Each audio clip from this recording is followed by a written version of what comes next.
അയ്യേ, ഇങ്ങനെ ചന്ദനം തൊടുക? ഈ വയസ്സാങ്കാലത്ത് ചന്ദന എങ്ങനെ ഇരുന്നാലും എന്താണ്ടി മോളെ? അമ്മയെ കണ്ട അത്രയ്ക്ക് പ്രായമൊന്നും തോന്നൂല, ചെറുപ്പ. എന്താ അമ്മായിമ്മയും മരുമോളും തമ്മിലൊരു കിന്നാരം പൊട്ടിച്ചിരി? ഏയ് ഒന്നുമില്ല. ഇവള് പറയാ ഞാൻ ഇപ്പോഴും ചെറുപ്പാണെന്ന്. സംഗതി നേരാണെങ്കിലും തുറന്നു പറയുന്നത് കേക്കാൻ ഒരു സുഖമുണ്ട്. മരുമോ കാലം തരമൊക്കെ കണ്ട് നിക്കാൻ അറിയാം. നിന്റെ മോന്റെ കെട്ടോളം എന്താണ്ടി അമ്പലത്തിൽ വരാത്തെ? നീ കൊണ്ടുവരേണ്ട. മരുമകളെ ഉടുത്തൊരുക്കി കൊണ്ടുനടന്ന് പ്രദർശിപ്പിച്ചിട്ട് വലിയ കാര്യമൊന്നുമില്ല. വെറുതെ എന്താ നാട്ടുകാരെ കൊണ്ട് അതൊക്കെ പറയിപ്പിക്കുന്നത്? ഉടുത്തൊരുങ്ങിയാ പോലും കാണാൻ കൊള്ളരുതാത്തവരെ കൊണ്ടുവരരുത്. ആളുകൾ അതൊക്കെ പറയും. ഈ എന്റെ മോളെ കാണ, ഒരുങ്ങിയില്ലെങ്കിൽ അവൾ ദേവസുന്ദരി, ഒരുങ്ങിയാലോ അപ്സരസ്. എലി എലി നടക്കും, വേഗം പൊക്കോ. നമ്മൾ ഒന്നിച്ച് വരണതും പോണതും അവൾക്ക് പിടിക്കുന്നില്ല. ഭദ്രകാളി ദേവി, ഇതിന്റെ ഫലം നീ അവൾക്ക് കൊടുത്തേക്കണേ. ഉണ്ണി വാവാവോ പൊന്നുണ്ണി വാവാവോ. ഈ പാട്ട് പോരെ, അല്ലെങ്കിൽ വേറെ പാട്ട് പാടാടാ. കണ്ണും പൂട്ടി ഉറങ്ങുക നീയൻ കണ്ണേ പൊന്നാര പൊന്നു മകനെ. കണ്ണും പൂട്ടി ഉറങ്ങിയില്ലേ? അച്ഛനെ വിഷമിപ്പിക്കാതെ മോനെ. ആ ദേ അമ്മ വരുന്നു. ഇനി മാമ കൊണ്ടിട്ട് ഉറങ്ങിയാ മതി കേട്ടോ. ദേ വരുന്നു അമ്മയുടെ ചാഞ്ചിക്കട്ടം വാടാ. നീ പോയ പിന്നെ ഇവിടെ കരച്ചിലെടുത്തിട്ടില്ല. അതിന് വിശന്നിട്ടായിരിക്കും, കുറച്ച് പാല് തിളപ്പിച്ച് കൊടുക്കായിരുന്നില്ല? അതിന് ഇവിടെ സമ്മതിക്കണ്ടേ? നീ എന്തിനാണ് കൊച്ചിന്റെ സംഭവം ചോദിക്കാൻ പോയേ? എടി മോളെ, അമ്മയ്ക്ക് വല്ലാത്ത പരവേശം. മോൾ ഇച്ചിരി ചായ വെച്ച് ഞാൻ പോയിട്ട് പശുവൊന്നും മാറ്റി കേട്ടിട്ട്. കൊച്ചിനെ പിടി. എന്താ എടാ നോക്കി നിൽക്കാതെ കൊച്ചു കരയാൻ കണ്ടില്ലേ? എടുക്കടാ. അമ്മേ, കൊച്ചിനെ ഞാനിപ്പോ അതൊന്നും ഇപ്പൊ ആലോചിച്ച പോരാ. നിന്നോട് ഞാൻ അന്നേ പറഞ്ഞതാ, അനുഭവിക്കടാ. പറഞ്ഞാ കേക്കണ്ടേ? അമ്മായിയമ്മ പറഞ്ഞാ പിന്നെ മറുവാക്കില്ലല്ലോ. ഇതുപോലെ ഒരു അമ്മായിയമ്മയും മരുമോളിയും ഈ നൂറ്റാണ്ടിന് മഷി ഇട്ട് നോക്കിയാ കാണില്ല. എന്തൊരു സ്നേഹ, എന്തൊരു സ്നേഹം. മാധവി, ഇവൻ ഉറങ്ങി.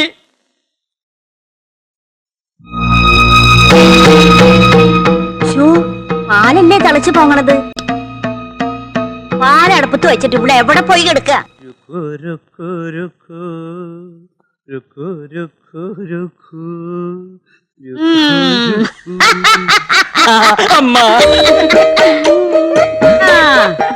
അത് ശരി, രണ്ടാളും കൂടി ശൃംഗരിച്ച് നിൽക്കാണല്ലേ?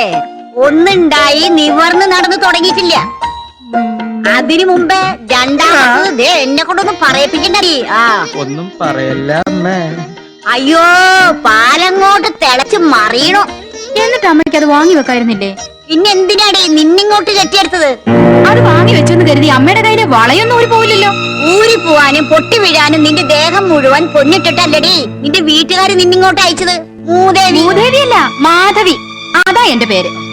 കാലമാടത്തി. കാലമാടത്തിയല്ല, നാരായണി. അതാ നിങ്ങളുടെ പേര്. അത്രയ്ക്കായോടെ നീ? എടാ, നീ ഇങ്ങനെ കുന്ത പിഴിക പോലെ നോക്കി നിൽക്കണ്ട. അവിടെ കരഞ്ഞ കുറ്റി എന്താ അടിച്ചു പൊളിക്കണേ? ഈ തള്ളയുടെ ശരീരത്തിൽ ഏതോ പിശാച് കയറിയിട്ടുണ്ട്. ഒരു ചൂലെടുത്ത് 4 തല്ലു കൊടുക്ക്, ബാധ ഒഴിയട്ടെ. ബാധ നിന്റെ അമ്മയ്ക്കാടി.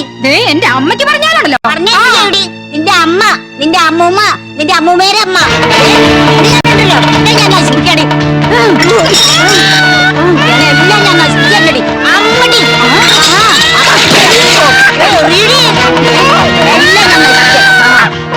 അമ്മ പ്ലേറ്റ് 1, ഭാര്യ മൺപൂച്ച 1, കപ്പ് 1. കണക്ക് അപ്പപ്പ തന്നെ എഴുതി. നാളെ ഇതിന്റെ പേരിൽ വേറെ വഴക്കുണ്ടാവും. അമ്മ പൊട്ടിച്ചത് മൺചട്ടി, മരുമോള് പൊട്ടിച്ചത് പൊൻചട്ടി എന്ന സ്ഥിതിയിലാവും. അയ്യോ,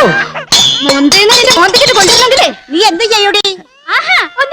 ഇപ്പോഴത്തെ കാലത്തൊരു മൊന്തേ കനം കുറഞ്ഞു കുറഞ്ഞു മൊന്ത പറക്കല്ലേ. മോന്തമ്മ കൊള്ളാഞ്ഞത് ഭാഗ്യ. എന്ത്? കുറച്ച് പാല് വേണം. പാലിന്റെ പ്രശ്നല്ലേ ആകെ പ്രശ്നമായത്? പാല് കിടാവ് കുടിച്ചു. എന്താ അകത്തൊരു ബഹളം? അത് ടിവിന്നാ ഒരു മിമിക്രി പറഞ്ഞിട്ടുണ്ട്. അമ്മായിമ്മയും മരുമോളും തമ്മിലുള്ള പ്രശ്ന കോമഡിയാ കാണണ.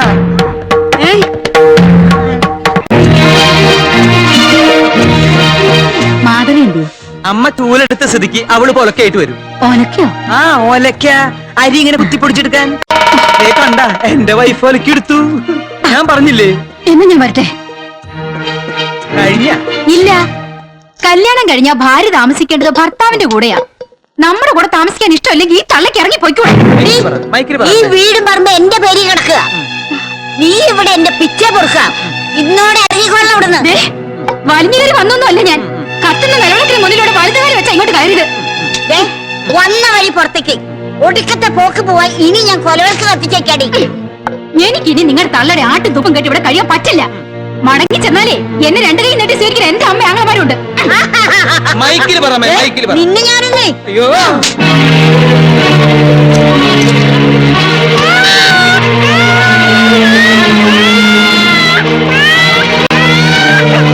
പോണു അമ്മേ. ഓട്ടടാ.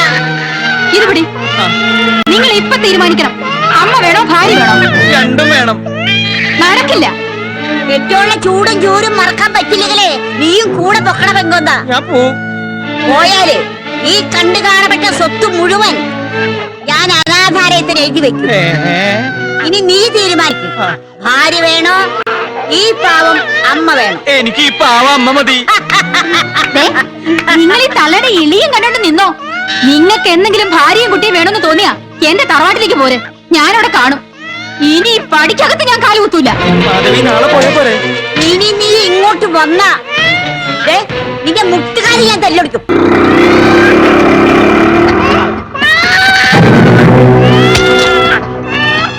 എത്രേ? 12. ഇന്നാ 12 രൂപ അത് ഇത്ര പോലും. സ്റ്റാൻഡിൽ ഇവിടെ വരാൻ 8 രൂപയല്ലേ ഉള്ളൂ. വെള്ളം ഇറങ്ങി ചാവൂല. ആ ഇങ്ങനെ മേടിച്ച എന്റെ കാര്യം. അല്ല നീ നിന്റെ അമ്മയുടെ പ്രധാന തലേന്ന് തെറ്റി. അമ്മയുടെ പിറന്നാൾ വന്നതൊന്നുമല്ല, എന്റെ അമ്മായിമ്മയുടെ അടിയന്തരത്തിൽ ക്ഷണിക്കാൻ വന്നതാ. അവർ ചത്തോ? ഭാർഗവൻ ചേട്ടൻ എന്തേ? അങ്ങയുടെ അമ്മയുടെ ചതിക്ക് തീ കൊടുത്താനേ അവിടെ തന്നെ നിൽക്കുക. ഞാൻ അമ്മായിയമ്മ ഇല്ലാത്ത വീട്ടിൽ നിന്ന് കെട്ടു. ഓ അമ്മ എന്തേ? വേണ്ട, അവിടുത്തെ കാര്യം എവിടെയും ഇവിടുത്തെ കാര്യം അവിടെയും പറയണ്ട. അവരെന്തെങ്കിലും പറഞ്ഞാൽ തന്നെ നിനക്ക് ക്ഷമിച്ചുകൂടെ?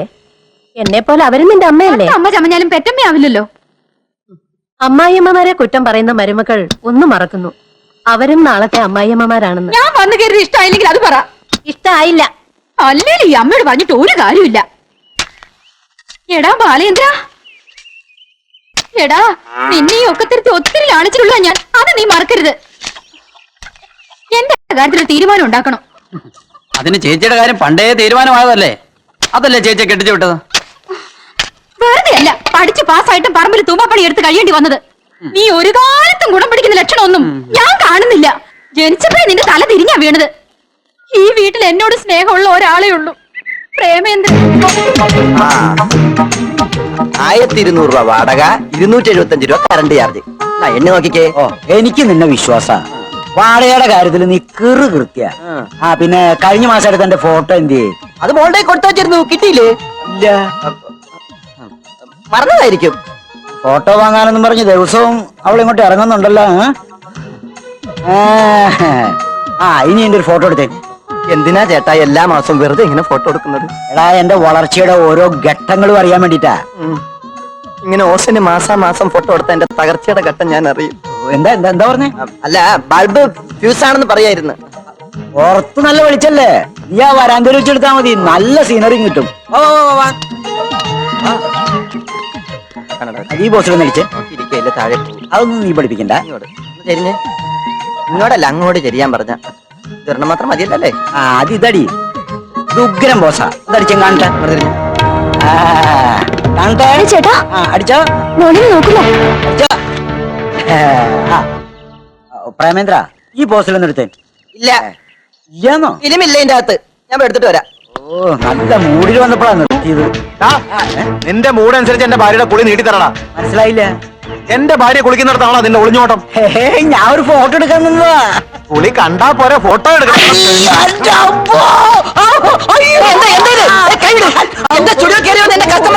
അപ്പൊ നീയാണ് ഫോട്ടോ എടുക്കുന്നത്? ഇനി എന്റെ ഭാര്യ കുളിക്കുന്ന ഒളിഞ്ഞു നോക്കിയ ഫോട്ടോ എടുക്കാൻ ചെയ്ത രണ്ടിനെ കൊന്നുകളയും ഞാൻ. കൊല്ലും പറ്റിയോടാ? പറ്റില്ല, വാ, അവൾക്ക് കുളിക്കാൻ കണ്ടൊരു നേരം.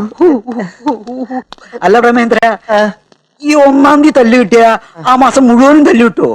ഏട്ടന്റെ കയ്യിലിരിപ്പ് ഇങ്ങനെയാണെങ്കിൽ ഈ മാസം മാത്രമല്ല ഈ വർഷം മുഴുക്കെ തല്ല് കിട്ടും. ചേട്ടൻ നേരെ വിളിക്കുന്ന ഒളിഞ്ഞു നോക്കിയത്? ഞാനൊരു കുളിയും കണ്ടില്ല, സീനറി കിട്ടിക്കോട്ടെ എന്ന് വിചാരിച്ചു നിന്നതാ. സീനറി ഇപ്പൊ സീനാകെ നാറിയില്ലേ? അസല് ചവിട്ടാവൻ ഹൗസിംഗ് ചവിട്ടിയത്. അത് കണ്ടാ അറിയാം, കമ്പനിയുടെ എമ്പടക്കം പതിഞ്ഞിട്ടുണ്ട്. അയ്യേ. പിന്നെ ഒരു കാര്യം, ഇത് നമ്മൾ രണ്ടുപേരും അല്ലാതെ മൂന്നാമതൊരാൾ അറിയരുത്. അഥവാ നീ അറിയാതെ ആരോടെങ്കിലും പറഞ്ഞാ അയാളോട് പറയണം വേറെ ആരോടും പറയരുതെന്ന്.